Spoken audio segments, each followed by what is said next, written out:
Class 12th के बच्चे, बेटा आज हम पढ़ रहे हैं जनसंचार माध्यम पुस्तक का पाठ 4। मैं आपको पहले बता चुकी हूँ कि पाठ 1, 2, 3 में से लघु प्रश्न आने हैं जिनका मैं टेस्ट भी ले चुकी हूँ।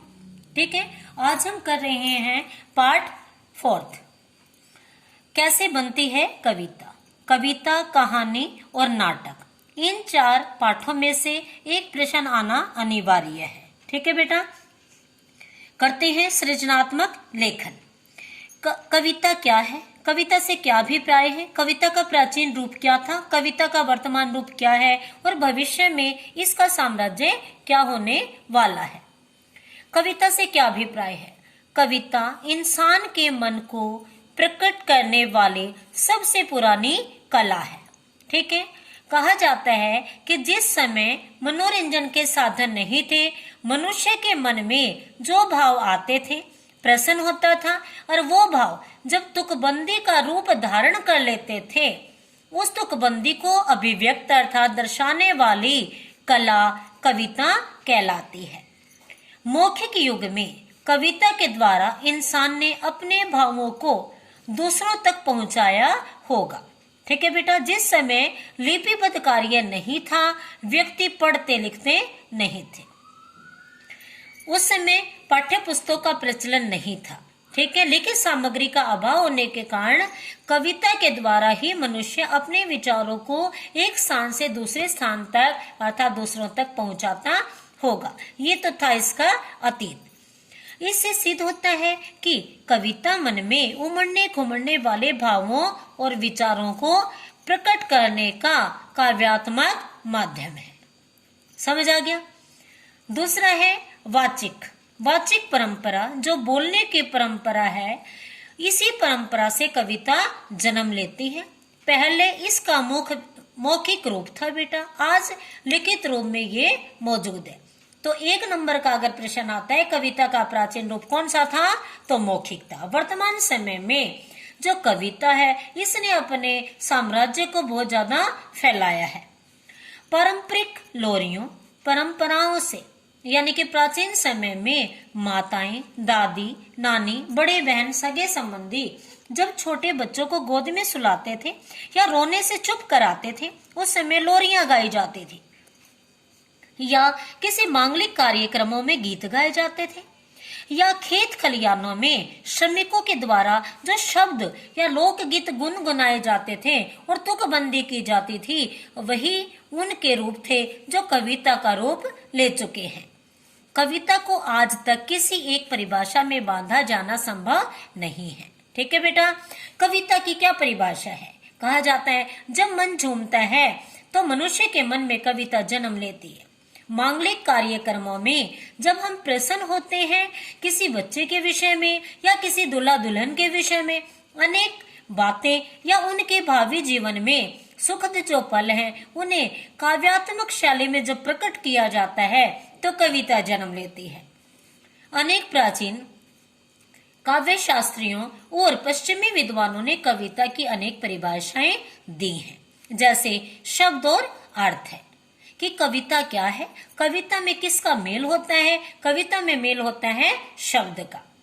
उन शब्दों के अर्थ होते हैं बेटा, उनका संयोग होता है, मिलाया जाता है, उनमें रस का प्रभाव है। जैसे है, यह तुम्हारी दंत्रित मुस्कान मृतक में भी डाल देगी जान। यहाँ पिता के द्वारा अपने पुत्र की मुस्कान का एक भावनात्मक वर्णन किया है, और ऐसा वर्णन किया है कि पिता चाहता है, बताना चाहता है कि मेरे बच्चे की जो दांतों की मुस्कान है वो मरे हुए को भी जीवित कर सकती है। तो कौन सा रस है? उसमें वात्सल्य रस है, अर्थात जहाँ शब्द होते हैं, शब्दों के अर्थ होते हैं, जिनमें कल्पना होती है, जिनमें मन प्रसन्न होता है, जिनमें संगीत होता है, उस शैली को क्या कहते हैं बेटा? कविता। कविता लेखन के संबंध में 2 मत हैं। ठीक है, तो ये हमारी परिभाषा बन गई। कविता किसे कहते हैं, कविता का प्राचीन रूप कौन सा था। ठीक है, समझ आ गया बेटा कि कविता का प्राचीन रूप मौखिक था।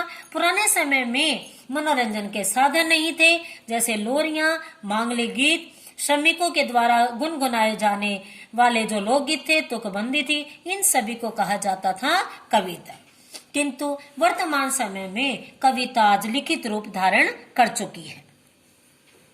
कविता के विषय में कितने मत हैं? कविता के विषय में 2 मत होते हैं। 1 नंबर का बेटा यहाँ जवाब मिल जाता है। एक का मानना है कि अन्य कलाओं के समान कविता लेखन की कला को प्रशिक्षण द्वारा नहीं सिखाया जाता। बिल्कुल सत्य है बेटा।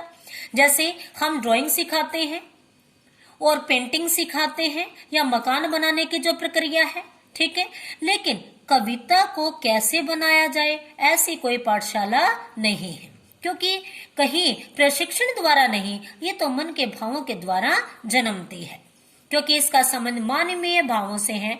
जबकि दूसरा मत है, कुछ जो वर्तमान और प्रचलित रूप है, उसका अर्थ है कि अन्य कलाओं की तरह अब धीरे धीरे इसके प्रशिक्षण केंद्र भी बनते जा रहे हैं। दूसरे देशों में सरल और सहज तरीके से कविताओं को सिखाने की प्रक्रिया लागू की गई है, ठीक है। एक मत है कि इसको सिखाया नहीं जा सकता, ठीक है, ये मन से स्वयं जन्मती है। और दूसरा मत है कि अन्य कलाओं की तरह इनके प्रशिक्षण भी दिए जा सकते हैं, इस शैली को सरल और सहज बनाया जा सकता है। अगला पढ़ाओ जाते बेटा, कविता का पहला उपकरण शब्द है, ठीक है। अगर आता है क्वेश्चन 4 नंबर में, कविता के घटक कौन कौन से हैं, ठीक है, तो कविता के घटक हैं, पहला है शब्द है, क्योंकि शब्दों के बिना हम किससे खेलेंगे बेटा।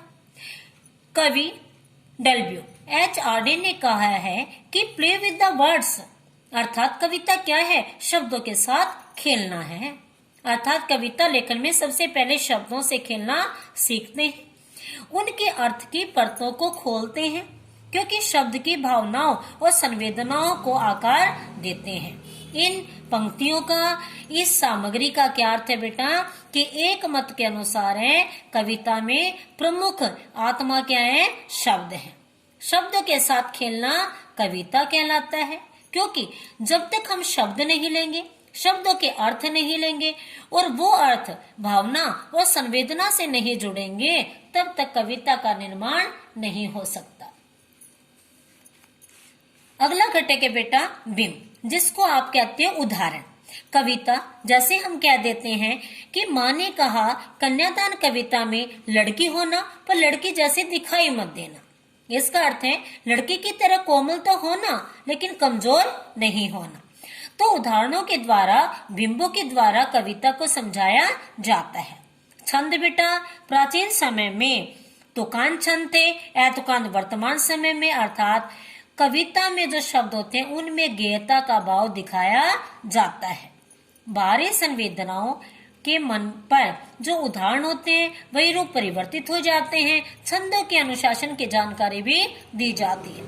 आप इसे सरल सहज तरीके से कह सकते हैं कि प्राचीन समय में जो ब्रज, अवधी और मैथिली भाषा की कविताएं थी, उनमें छंदों का प्रयोग अधिक किया जाता था, किंतु वर्तमान समय में जो खड़ी बोली की कविताएं हैं, उनमें एक सीमा तक छंदों का प्रयोग किया जाता है। ठीक है, जो लाइन मैंने बोली है, इनके बोर्ड में 2 नंबर आते हैं बेटा, कि प्राचीन समय की कविताओं में छंदों का जो प्रयोग किया जाता था वो अधिक किया जाता था, किंतु वर्तमान समय की जो कविताएं हैं वो छंद मुक्त भी है, किंतु एक सीमा तक छंदों का प्रयोग किया जाता है। कारण क्या है? खड़ी बोली की कविताओं का जन्म है। ठीक है बेटा, इसके बाद हम देखते हैं कविता के मुख्य घटक क्या है। मुख्य घटक जब सामान्य अगर 4 नंबर का आता है तो आप इसे सरल सहज तरीके से ऐसे भी लिख सकते हैं, जो आएंगे ऐसे। ठीक है, कविता के मुख्य घटक, क्योंकि बोर्ड बेटा बताता है अगर टू द पॉइंट लिखे हैं तो चेक करने वाले और परीक्षक को आसानी रहती है। ठीक है, अधिक समय उनके पास भी नहीं होता है, टू द पॉइंट जवाब देने की आवश्यकता या अनिवार्यता रखी जाती है। कविता के मुख्य घटक कौन कौन से हैं? भाषा का सम्य ज्ञान। आप और मैं अगर किसी कविता का निर्माण करना चाहते हैं तो पहले हमें देखना है कविता कौन सी भाषा में होनी चाहिए। ठीक है बेटा, दूसरे शब्द विन्यास, कि एक चीज है जैसे है तुम्हारी यह दंतरित मुस्कान मृतक में भी डाल देगी जान। कि कौन सा शब्द पहले आना है और कौन सा शब्द बाद में। तो शब्द का विन्यास, शब्दों का क्रम। ठीक है बेटा। फिर बुनियादी जानकारी होनी चाहिए, अनुभव और कल्पना का सामंजस्य। कि हमें कविता निर्माण करने से पहले भाषा का ज्ञान होना चाहिए, शब्दों को क्रम में रखना चाहिए, बुनियादी बातों की जानकारी होनी चाहिए, फिर अपने अनुभव भी होने चाहिए बेटा। अगर हम कविता किसी ग्रामीण परिवेश में लगाते हैं तो हमें कल्पना किसकी करनी है? मेघों की, बादलों की, हरियाली की, किसान की। ठीक है। तो कल्पना का जो सामंजस्य है, जो एडजस्टमेंट है, उसके बारे में जानकारी होनी चाहिए। उसी कारण हमारी कविता जन्मती है। सहज संप्रेषण शक्ति, भाव एवं विचार की अनुभूति। हमें उनका अर्थ आना चाहिए, हम उस अर्थ के बारे में विचार करें, ऐसी हमारी सोचन शक्ति होनी चाहिए। ठीक है बेटा। अगला आता है नवीन, जो नया दृष्टिकोण है कविता को लेकर और प्रस्तुतिकरण। एक नया दृष्टिकोण यानी कि हमारा नजरिया और उसे प्रकट करने का तरीका। कला न हो तो कविता लेखन संभव नहीं है। सबसे पहले कविता के निर्माण से पहले हमें एक नजरिया बनाना होता है, एक रूपरेखा तैयार करनी होती है और उस रूपरेखा के साथ हमें ये भी बताना होता है वो कविता हम कैसे प्रकट करने जा रहे हैं। लेखन संभव ही नहीं है। प्रतिभा को किसी नियम या सिद्धांत द्वारा पैदा नहीं किया जा सकता। ऐसा नहीं है कि कोई भी व्यक्ति कलम उठाए और कविता का निर्माण हो जाए, ऐसा नहीं है।